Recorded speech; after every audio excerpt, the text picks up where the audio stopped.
one. That does sound exciting. The tartine one is really good.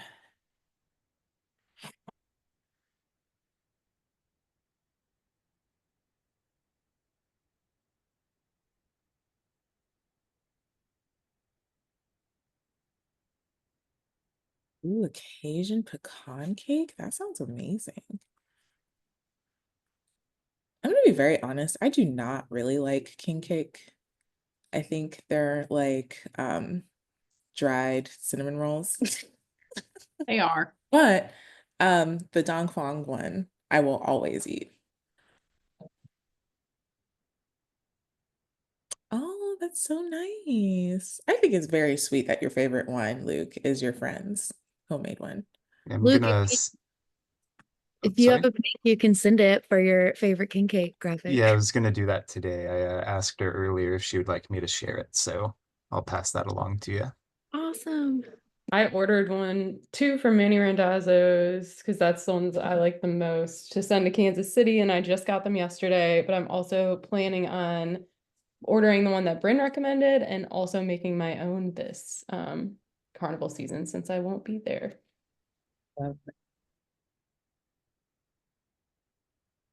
Also, oops, sorry. oh, sorry. I was gonna say there's like some that have the good cake mix and some that have the good icing. You know. Yeah, I'm pickier with my icing, I think, honestly. I'm going to give it another minute or so to let folks in, and then we're going to get started. But keep dropping the king cakes. Maybe someone will change my mind. Do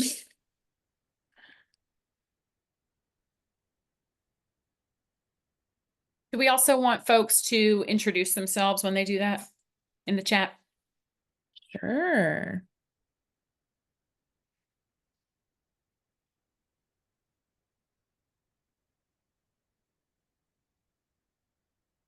I don't know why I put an exclamation point after my introduction. This is exciting. So exciting. All right.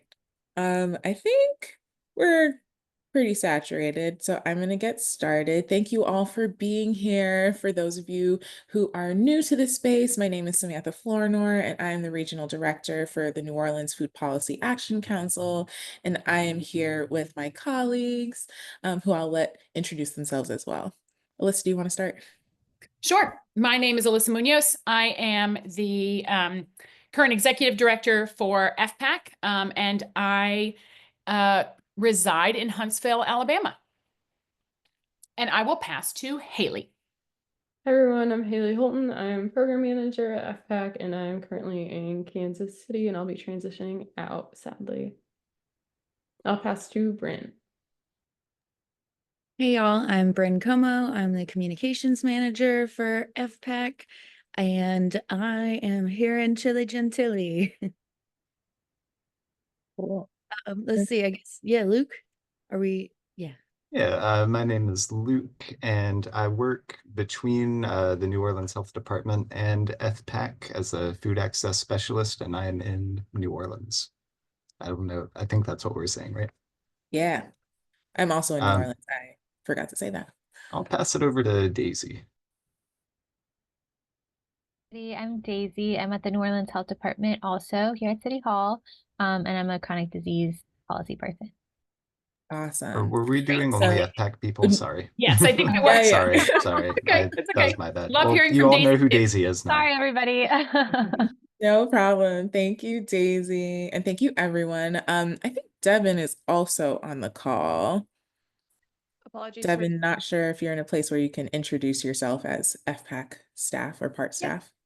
Yes, totally. Hi, everyone. My name's Devin Wright. I am Deputy Director of Producers and Sustainability, and I'm a co-employee of Louisiana FPAC and Sprout, and I am the chair of the New Orleans FPAC Food Production Working Group and co-chair with Maggie Kaiser, who's also, I think, on the call or hopping on the call in a second, for the Disaster Working Group.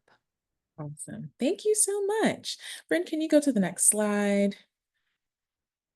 So this is what we are hoping to do today. We're going to discuss, we just talked about some of the staff that are working with FPAC currently, but we have a few staff changes emerging.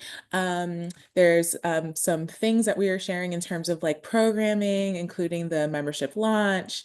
We have the working group updates. Which will be short. We're going to discuss a little bit about the strategic planning that FPAC has planned for this year. And then looking ahead on food policy, we'll have a presentation from Alyssa on what we can expect from the administration and how it will affect food policy moving forward. And then hopefully we'll have a little bit of time for you all to just share a little bit about what's going on with y'all. So with that, we can get to the next slide. Click again. Thanks. So a lot of exciting things happening. Lots of transition, but all good and beautiful transition. I'm going to actually pass it off to Alyssa to kind of share. Sure. So yeah, we are super excited about the transition. As you all know, I transitioned out of living in New Orleans a little over 2 years ago, which just feels wild. And in that time, we also launched Louisiana FPAC. Well, it doesn't make sense for someone who doesn't live in Louisiana to run a statewide food policy council network. So we are thrilled to announce that Marguerite Green will be joining us in mid-March, whatever the Monday after Mardi Gras is, as our statewide director to run Louisiana FPAC. I will be staying on, and I will be director of development and strategy, just sort of writing grants, keeping the organization's mission going, providing big picture, I can't think of the right word. Yeah. And then we also have other changes. Ebony Woodruff, who has been on our board for a long time. She is replacing Pepper Roussel. And I don't know if many of you know this, but Pepper and I both started as co-chairs of FPAC before FPAC was an organization. So she has been board chair since I want to say 18 or 19, maybe. It's been a while. And actually before that, it was Ebony, before we actually had a board. So Pepper was our first board president. She is stepping back after many years of amazing service. And Ebony is stepping up as board chair. Then, as most of you know, unfortunately, Haley will be leaving us at the end of this month. And so we are in the process of hiring a farm to ECE manager. So I think that Margie and Ebony are both here. So warm welcome to them. Ebony has already become the chair and Margie will become the statewide director in mid-March. Any questions, comments? Anybody want to make a speech? Not really, but you can say something if you want.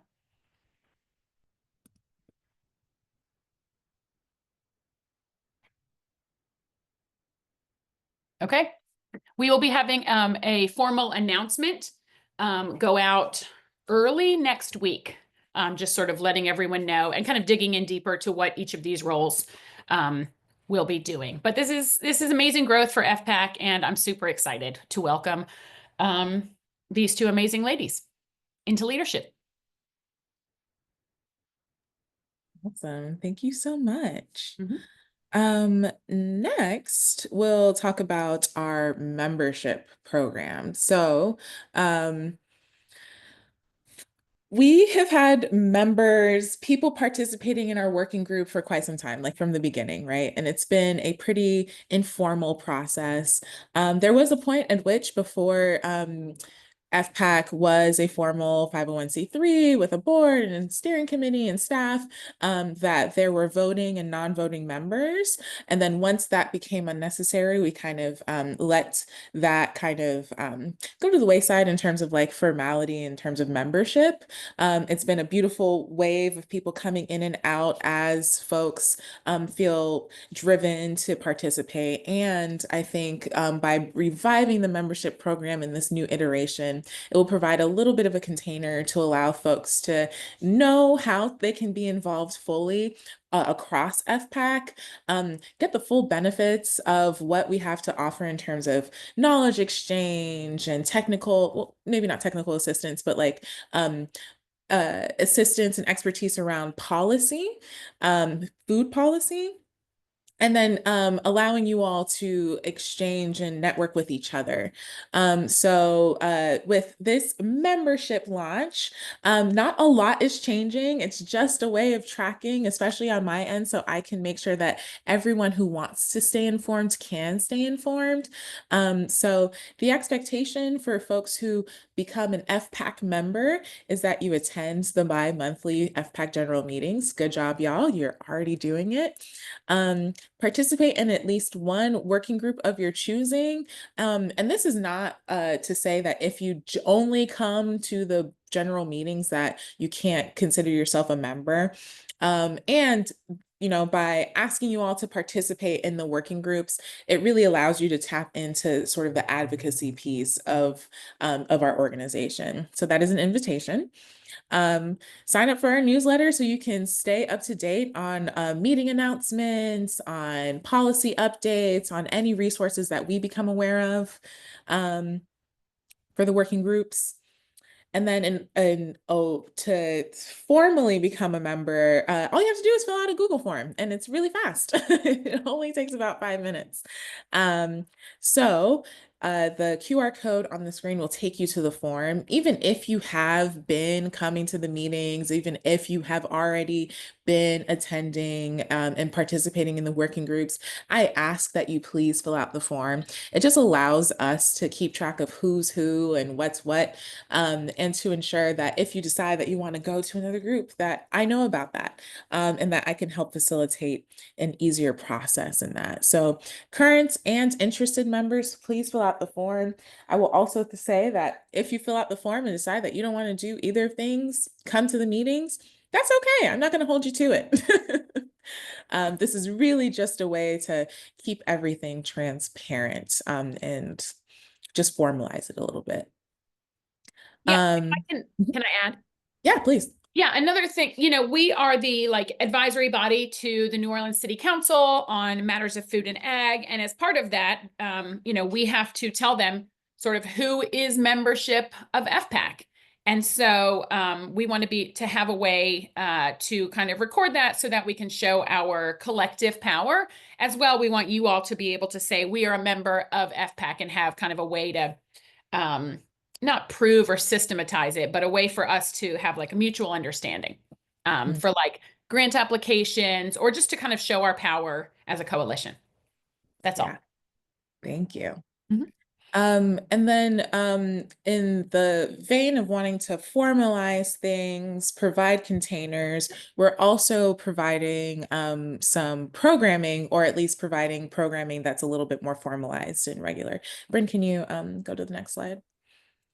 So future FPAC offerings, we're hoping that during our FPAC general meetings, these meetings, it'll be less about us sharing announcements and more about people connecting with each other and exchanging knowledge. So we're hoping in future meetings we'll be able to host like quick breakout sessions with the working group. So even if you don't know exactly which working group you want to participate in, you can get a little teaser for what the work that they're doing and to learn more about them, and to meet the co-chairs who are helping to host these meetings. We also want to provide more policy updates and action planning within these meetings. So as things emerge, we can be, or as we know things are about to happen, we can be proactive and reactive and really bring people into the fold on how they might be able to participate. We also want to do more knowledge exchange. And by that, I mean have a few formal short presentations so that we are all staying informed about the many things that are happening as it pertains to food policy. I'm sure you all are on a bunch of newsletters, have all the news alerts and all kinds of things, and it can be kind of overwhelming. Or you may be like me, where you take some breaks from these alerts and you need someone who will hold your hand through it. So we want to be the people who can hold your hand, and to give you a few updates or presentations that will help shape your understanding of what food policy and the food system is here in New Orleans, in larger Louisiana, and how larger nationwide federal changes might affect what's happening here. So we will have a short presentation by Alyssa at the end, toward the end of this meeting, around how federal administration changes might affect food policy here. And then as far as like member programming and what that looks like, I'm hoping that we can have at least once a month programming around more knowledge exchange. So outside of these general meetings, which will have very short presentations, having hour-long lunch and learns where one, we can give a membership orientation. So if you're still confused as to like what FPAC is and what we're hoping to do, we can tell you and you can meet us, learn more about our work. We will have a lobbying versus advocacy presentation sometime in March, I believe, so that you all can understand what it means to lobby. How does that differ from advocacy? What are the kind of scopes that you can work in if you are a nonprofit professional or if you're just a regular community member without those organizational ties? What is possible? Food policy 101. As someone who has just entered into the food space, this is definitely something that I'm really interested in. What are the things that everyone needs to know in order to understand what food policy is specifically? And then campaign development. We have an amazing powerhouse of knowledge at FPAC. Especially through Alyssa. And I'm so excited to have Margie come on board and share her knowledge. But what does it look like to shape a campaign so that you are advocating for the things that make New Orleans, Louisiana, or your space better? So those are some of the things. Once again, the QR code will take you to the form so you can fill it out and we can make sure that you stay informed on all of these things. So I said a lot and I just want to make sure, does anyone have any questions, thoughts, ideas?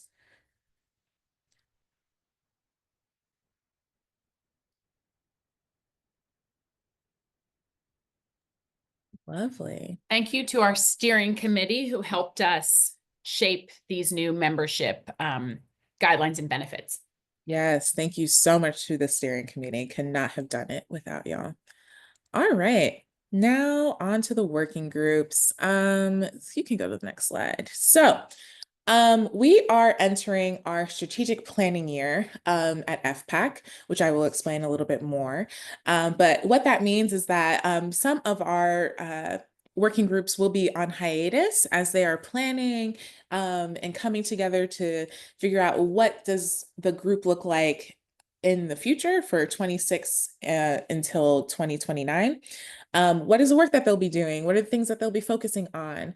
And we will be inviting you all to participate in those conversations and to give your feedback and input.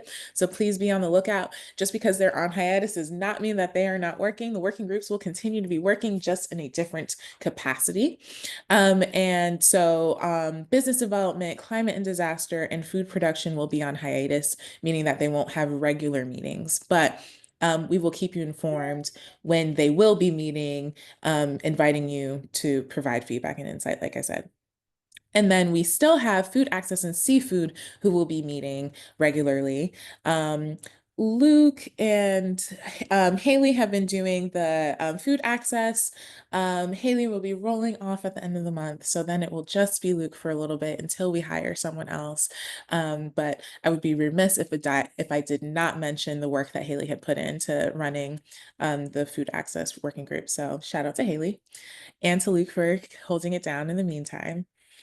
And then seafood is run by Fiona and Rachel. They will be meeting the second Wednesday of every month at 11. Those dates are, I believe, correct, but please, Fiona, Rachel, Luke, please let me know if I got those days wrong. It looks right to me. Awesome. Yep, that's right for seafood too. Great. So if you are interested in going to seafood, please feel free to email me and I'll be happy to connect you and to fill out that form. One more time, I'm going to be dropping this form. I'll be pushing this form until everyone has gotten on there. So great. Next slide, please. So as I mentioned, the working groups are working. They have been doing such amazing work, not only this year, but I mean, from the very beginning. We say that the working groups are the backbone of our advocacy here at FPAC, and they've just done such amazing work. So shout out to our co-chairs for helping to facilitate the work of these groups. These are just some of the few things that they've done. So advocating for the reduction of the clean zone area during Essence, adding 14 additional vendor slots in the French Quarter through facilitating new, approval of a new policy for permitting, the creation of the Urban Ag Liaison position at ORS.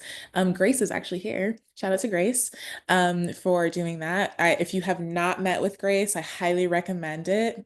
She has just been so amazing in terms of wanting to facilitate conversation with community. So if you are a grower who needs resources or would like to understand how the city can support in that, please reach out to her. With that, we sunsetted the a Greener New Orleans campaign, which helped facilitate the creation of the Urban Ag Liaison, and they'll be continuing their work through partnership with Grace, and that had many pillars that related to food production, and helping growers with land access, water access, addressing blight, and having this liaison in place. We also launched the Louisiana Seafood Passport, which is there to support the work that people are doing, restaurants and businesses are doing to support our local seafood producers. And then establishing a disaster plan because New Orleans is disaster prone, as we know, and we need to make sure that we are planning and making sure that our community is taken care of so that they have access to food. I'm actually going to allow the co-chairs, if they'd like, to just share any reflections, any other wins that I failed to mention. And then Grace, if you'd like to pop on, since I've shouted your name like a bunch of times, but do not feel like you have to.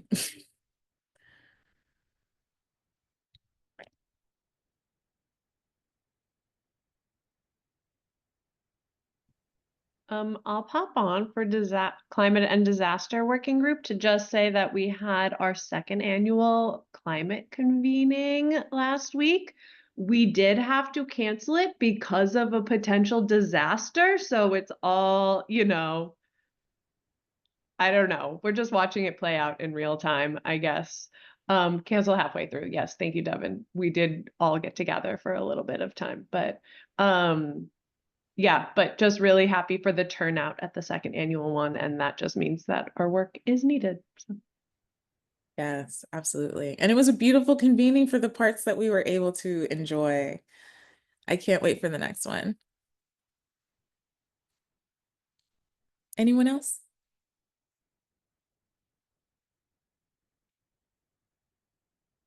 All right, our working group chairs and folks are tired from all the working they've been doing. I accept that. All right, so I have mentioned that we are in our strategic planning period, and many of you are probably wondering what that actually means. So this month, we are inviting the working group chairs to really reflect on this previous strategic plan. What were the successes, the challenges, and the opportunities that were presented through the plan that had been set in 2020? I'm gonna guess 21. 2020, 2022. Oh God. 2020. Okay. It's been a minute. It's been a minute. It's been a minute. So all the things that had been set a minute ago, what works? What's in it? What can we expect to do ahead? And then through February and March, we'll be drafting a plan and figuring out, okay, given these challenges and successes, who are our stakeholders and how can we reach them to get their input on the things that we had seen so that we can plan.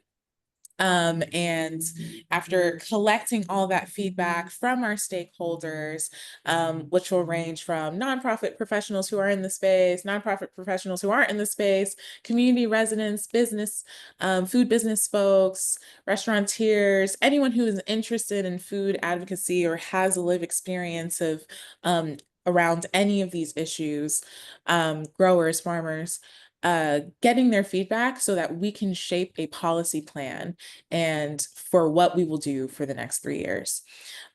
So this is the part where for folks who were maybe interested in participating in business development but are disappointed by the fact that we're on hiatus, this is the opportunity for you to share some of the concerns and all the things that you're seeing. So we're really excited to be in this space and to be in conversation with folks around the work that we can be doing to address the policy needs and gaps here in New Orleans. So this is the plan. And yeah, that's a plan. Does anyone have any questions?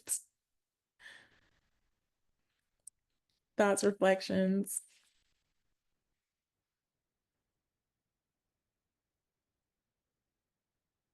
Great. And then thank you, Eric. Just dropped a document for feedback from folks who are interested in providing the business development working group with feedback on the work that they're hoping to do and push forward in the next year or so. Cool. And then if anyone wants to learn more about the strategic plan or provide input, feel free to email me. I will be sure to drop my information at the end of this meeting. And with that, we are entering into our learning phase. So I will stop speaking and I will pass it off to Alyssa. Hey, y'all. Okay, that was all super exciting and positive. My talk will be a little bit more sobering. So we are on the eve, not the actual eve, but the theoretical eve of the inauguration, which means we have some major changes coming at the federal level. And so, not gonna lie, things are going to be tough. We are expecting a hard fight to basically keep the meager benefits and access for things we in our community currently have, SNAP, funding for farmer support, WIC. This is really a time where we're just hoping to not go too far backwards. We will probably not be in the next couple of years pushing for really cool, innovative, new, exciting policies because it's just not the climate for that. We're going to either be trying to keep or claw back what we have. The last 4 years, there was a lot of funding and support at the federal level for food systems, for local, regional, statewide food systems, for agriculture. We saw a lot of funding come out of COVID. The USDA has just been throwing money out there.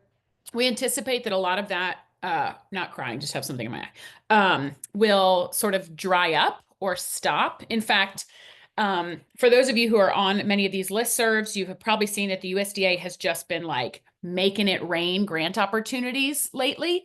And they've all had due dates of like January 15th, January 19th.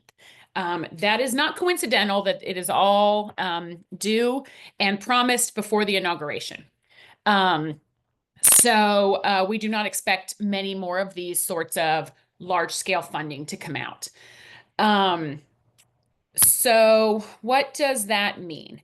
That means that we will be focused on community care, if you will, local changes.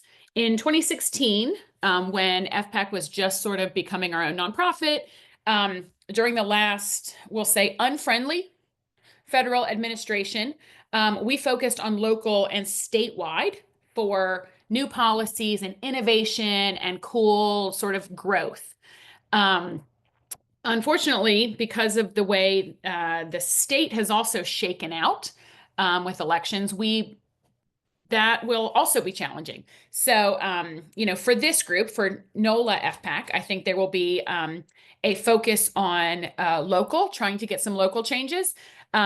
Also have to be honest and realistic that a lot of the funding that comes down for local changes does come from the federal government. So that does mean it will be tighter at the local level, but we can still do some of these like more cool, innovative pilots at a local level. And I think that the local work will have to inform the statewide and federal work. We're really going to have to put a face behind what we're asking for, because just saying like everyone deserves equal access to food, while we know that is 100% true, it's just not going to have the impact, unfortunately.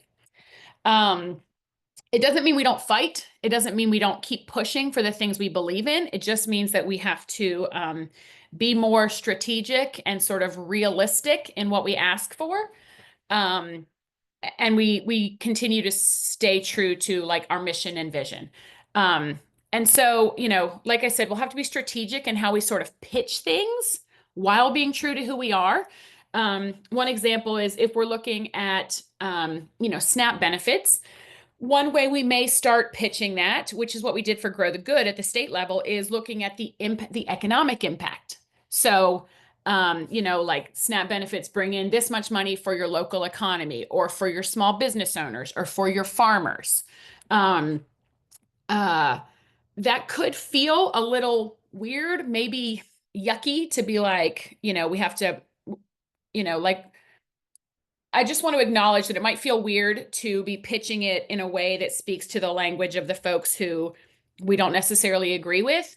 But as long as our ask is staying true to who we are, and we are not sort of forgetting who we are and who we serve, I think it's going to have to be the way we operate in order to make change happen. Like for summer EBT, focusing on, again, economic development, on childhood hunger, things like that is going to be important. We're going to, words like jobs, farmers, economic impact are going to be the words we use, as opposed to hunger, anti-poverty. And again, we are still fighting for the same things. We're just going to have to be a little more strategic in how we ask for it, while again, not diluting kind of our messaging. This sounds really sort of heady, but as we're working these things out, it will become more clear. But I just sort of want to be transparent about how things are going to have to look for the next few years. We're not going to abandon our community. We're not going to only start serving those that we think will be easier to get policies passed for. I want to be clear. It just may be in how we sort of make the pitch or make the ask.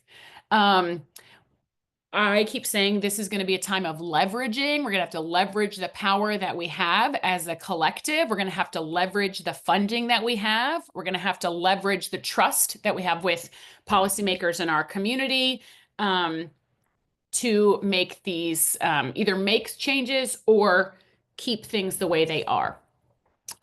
Foundations are going to need to step up again, because as I said, federal funds are likely drying up. So many of us get USDA funding, a lot of USDA funding. I think we're going to have to figure out how to make up some of that funding in other ways. Yeah, luckily it's a capitalist society and there's plenty of money out there. We just need our piece of it. Okay, we may not win new cool policies, but we can win hearts and minds. We can win caring for each other. The fun and cool stuff is going to have to come from each other, from within, from nonprofits. It will be a lot of pilot projects for the next 4 years. And then the hope is that we'll do these pilots. and then praise, hope that the next administration will be more equitable and friendly toward, you know, the realities of the world we live in, and we can then sort of push it to policy. So we can do this. We just have to stay sort of diligent and vigilant. And those of us working directly in policy, it may not be, you know, fun and sexy, but it will be important. And then the other thing is that we are all going to have to take personal care of ourselves and our organizations and each other, because it will be really challenging. But we have been through challenging times in the past. We have not abandoned our community. We have not abandoned what we believe in. And we have gotten things passed in unfriendly climates, if you will. And I believe we can do it again. So any questions, comments, concerns? Do you think I'm totally off base on this? Yes, Luke, go ahead. Yeah, I was just wondering, so I know that we're gonna expect less or fewer funding opportunities. Is there any chance that funding that has been made available if through, you know, like the Inflation Reduction Act or whatever, are those funds going to be rescinded? Or do you think those at least are secure until, Well, or maybe it's just like no one knows, I don't know. No one knows at this point, and Devin may be able to speak more about this, but I think that is why they have been pushing out grant applications. They have been pushing for plans, like the city just released their like full plans for ARPA funds. I think the thing was like, get your planning so that it can be promised. Doesn't necessarily have to be spent, but it has to be like allocated and promised ahead of time. So the hope is that they won't be clawing back money because it's already been sort of promised. But again, I have no idea. I don't think anyone knows. Devin is also deeply in sort of the national policy, so maybe you have more info as well. Yeah, I can put a little bit more teeth on that. Generally, yeah, that is why you're seeing requests for proposals being pushed out. That's why you're seeing people get like their materials in. The more final it is, anything is, the better. My understanding is that grants are less at risk than CEA. So if you have cooperative endeavor agreements with any federal agency, that those are more likely to be under scrutiny, particularly if they mention things like equity measures, underserved groups, climate, things like that are all going to be under pretty high scrutiny. It is very unlikely that those contracts will be terminated entirely. They more likely will be like modifications and negotiations will be required. So thinking proactively about how you might shift your metrics but achieve the same outcomes is a good idea. And then the last thing that I'll say is like I know there's like other strategies, and I'm happy to talk with anyone about those in more depth. But the most likely thing that we can anticipate seeing is that the like grant requirements or like reporting requirements might get more strict or more robust or intensive to try and slow people down, bog people down in not actually doing the work. And also payout periods might get slower as well. So just generally speaking, the money might still be coming, but everything, like the machine, is going to be kicking back harder than it was before. Not to say that it was ever going to be smooth either.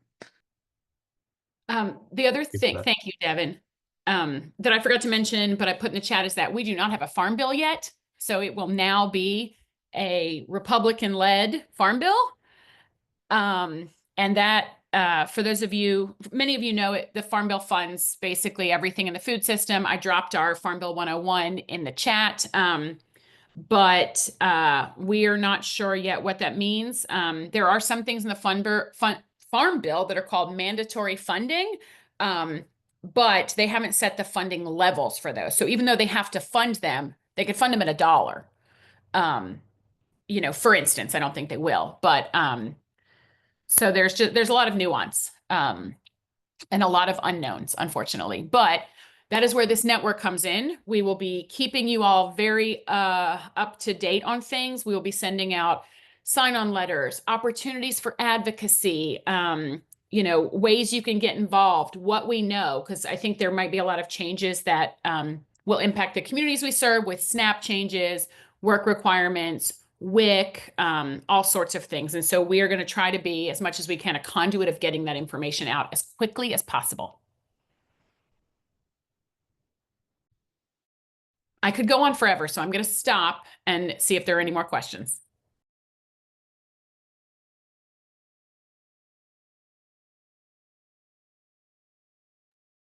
I have a few questions.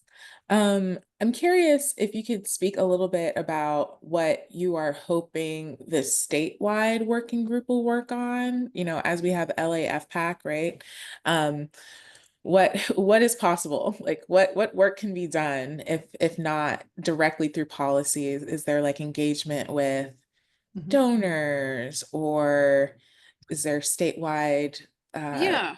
yeah.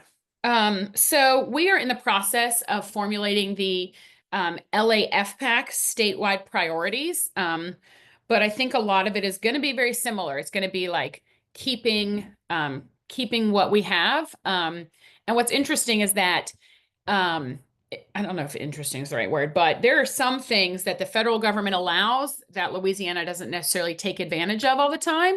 And so trying to encourage the state to leverage that. And I think we can pitch that in a way of like, look, we can get money from the federal government if we just do this thing.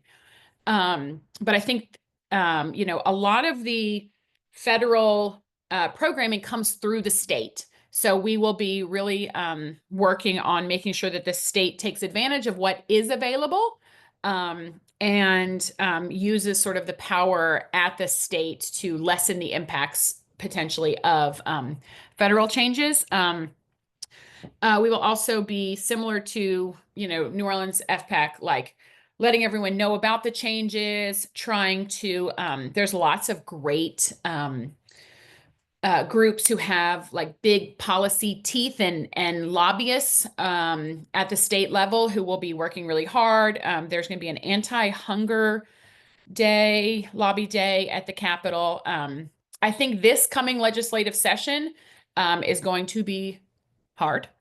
And I think we will understand more about what the next 4 years will bring as well, once we see how the state and federal government sort of play together in Louisiana. I don't know if that was an answer because we're not really sure. We kind of have to see. But if you're interested in working at the statewide level, please email me. I'll drop my email in the chat. I'll also just chime in and say, and I know I haven't taken, the helm of that role yet, but I'd like to see us running interception on some stuff that is maybe more harm reductive. And then also just really leaning into that link between like food and environmental justice and food access in our communities. So really looking at like what is coming down the pipeline in terms of statewide changes that limit food access and limit support to farmers. And then the kind of like intersectional ways that we're doing that through other kinds of policy. So just wanted to name that. For instance, we had something come up yesterday about like things being struck from the Constitution, like the Louisiana State Constitution. So just keeping an eye out for what people are trying to slide under the radar and maybe thinking of ourselves as a little bit of a watchdog. Oh, Devin said watchdogging right when I said watchdogging. Look at that synergy.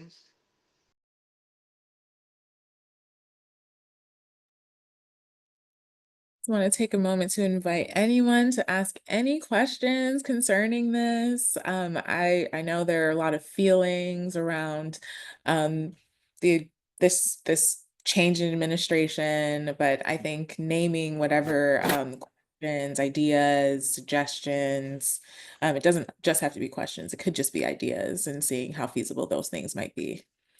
If you're interested in what the Farm Bill encompasses, on our YouTube channel, we have a Farm Bill one-on-one. So it is a lot of the SNAP movements, but it also kind of breaks down how different funds are allocated in the process that it has to go through.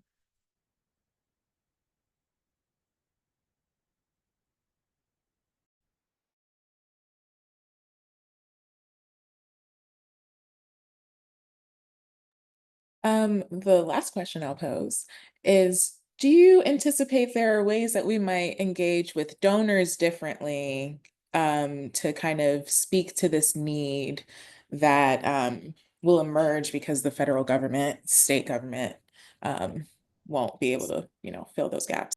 Yes, I already have. I've basically just been like, you have to help us. We have to like, we are going to have to, one, make donors more comfortable with policy advocacy and policy work in general. I think we've come a long way. I think that donors are also going to have to loosen up a little bit on their purse strings, if you will.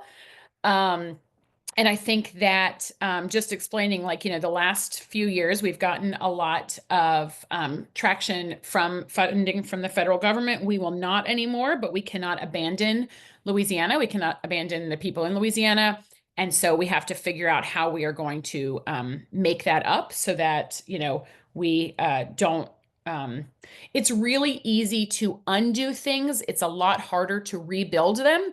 So if funders can help us to like stop the damage ahead of time, it will be a better use of their funds than having to try to rebuild all of this in the next like 4 years from now. So I think we're just going to be really honest with funders. And Devin has raised her hand. Yeah. Along the lines of what I was saying before, if you do have federal funds that you feel are particularly vulnerable, doing a risk assessment of all of your federal funding streams is a good idea aside. But if you feel you have funds that are particularly vulnerable, talking about that with your private funders and letting them know like what that looks like. And, I mean, it's up to y'all or like any given organization to determine how they want to approach it. But asking about bridge funding in the event that your timeline for payment gets slowed down, and also letting folks know if you have any standing payments and you're not super liquid in your organizational budget, letting anyone you owe money to know that you might be a little bit late because the federal government is going to be a little bit late is like a good idea for financial like just planning and solvency. Sam, I did kind of want to back up just like one little touch about a couple of other things specifically that I'm watching at the state level, just bringing up the farmland case again. So while we don't legislative tract of government is pretty rough right now. Our judicial system is not doing great either.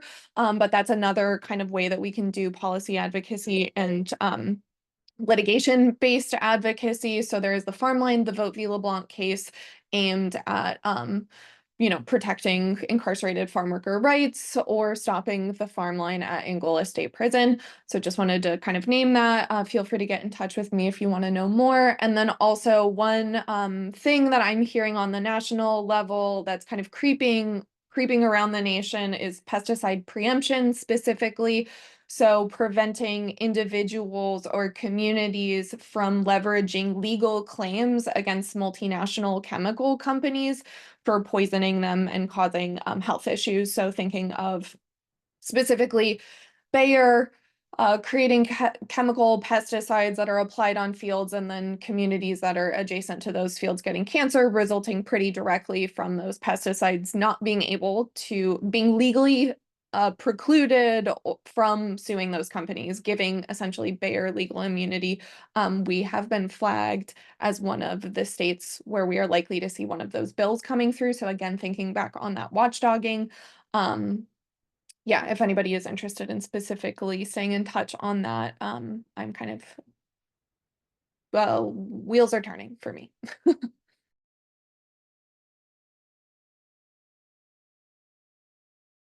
Thank you, Devin. That was great. Yes, thank you so much. So this was just a taste of what we hope to do in the future, having conversations like this, presentations like this, either from FPAC staff or from those in the wider community. If you have a topic that you are like, people need to know this and I want to talk about it and make sure folks know, and as it pertains to food policy, please let me know. I want to give you the mic. The mic is a democratic tool for our survival, for our thriving, for our learning. So please don't be shy. I will give you the platform that you need. And with that, I want to open the floor for folks, next slide, please, to share what you want to see in future meetings. Are there specific topics that you feel like we should be talking about that you haven't seen yet, that you think we are well equipped to provide information on? I want to know. You can drop it into the chat now, or you can email me or email our general email, nolafoodpolicy@gmail.com. I will drop my email personally in case you would prefer to just make sure that it gets directly to me. And even if it's something that you don't feel like you are an expert in, but you're still curious in, please let me know. We have a powerful network and we can figure out who can speak to those topics. And then with that, I'd love to open the floor to community announcements. What do you guys have going on? How can others get involved in your work? How can we help each other? I think Bryn has the first one. Perfect. Hello. Hi everyone. So I am Bryn Como, as I mentioned earlier. I'm also heavily involved in the programming of our Eat Local NOLA campaign program. So Eat Local NOLA, if you're not familiar with it, it's a celebration of local food and drink. So we are meeting together to have our strategy meeting on Monday, the 27th, and that's going to be an in-person meeting. We'll be hosting that at the Broadside, which I'm super excited about. And we'll also be providing lunch. So that's from 12 to 2 if you'd like to join in on that. We're going to be going over strategic planning, partner identification, and just a review of what our roles and responsibilities are in that group. And then our plans for outreach and growing our group and engagement. So if you would be interested in joining that, you can email me. I'll drop my email in the chat. And like I said, that meeting is in person from 12 to 2, Monday, January 27th at the Broadside. If you haven't been to the Broadside, it's a very lovely space, and I want to pass on that they are great to work with for nonprofits.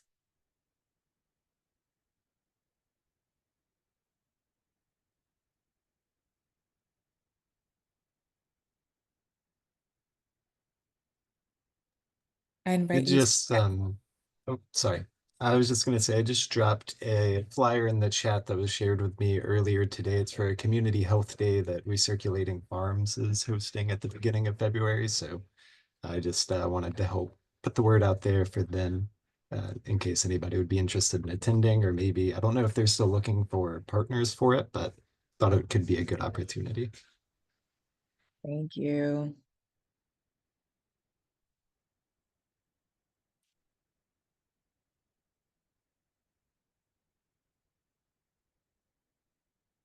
Thank you. Yes, they're still looking for partners.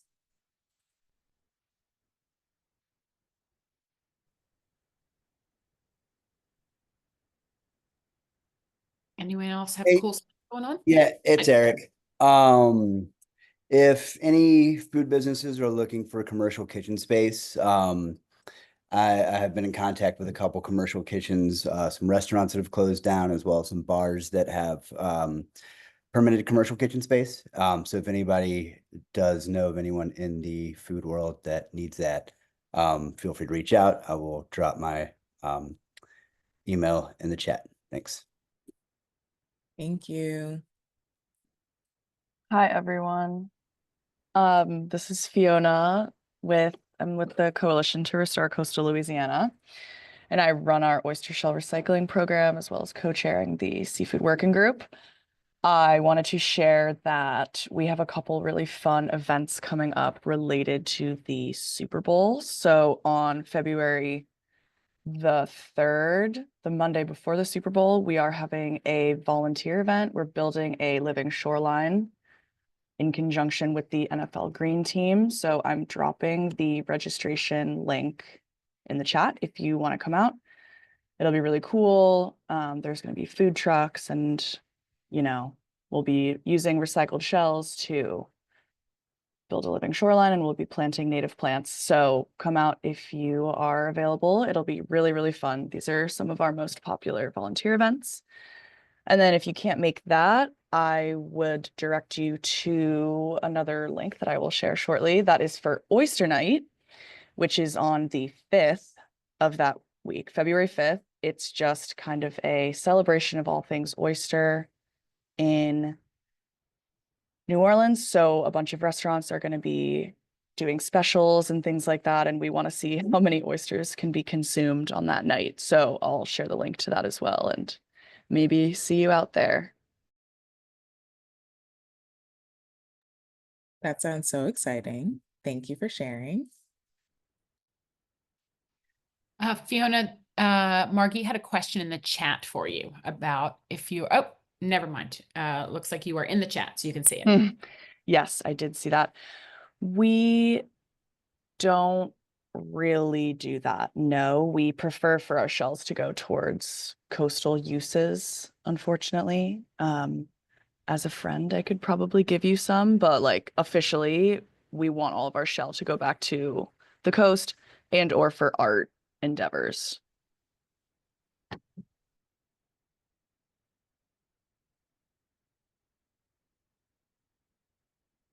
I wanted to plug another seafood related event. There is Cook Off for the Coast, which is out in Violet. If you've ever been to Dockville Farms, that's going to be on February 1st.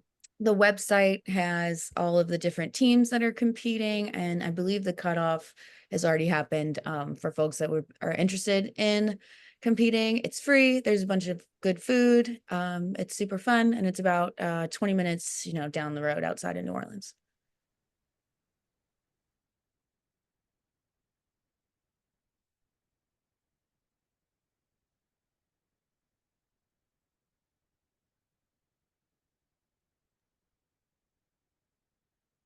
Going once. Going twice.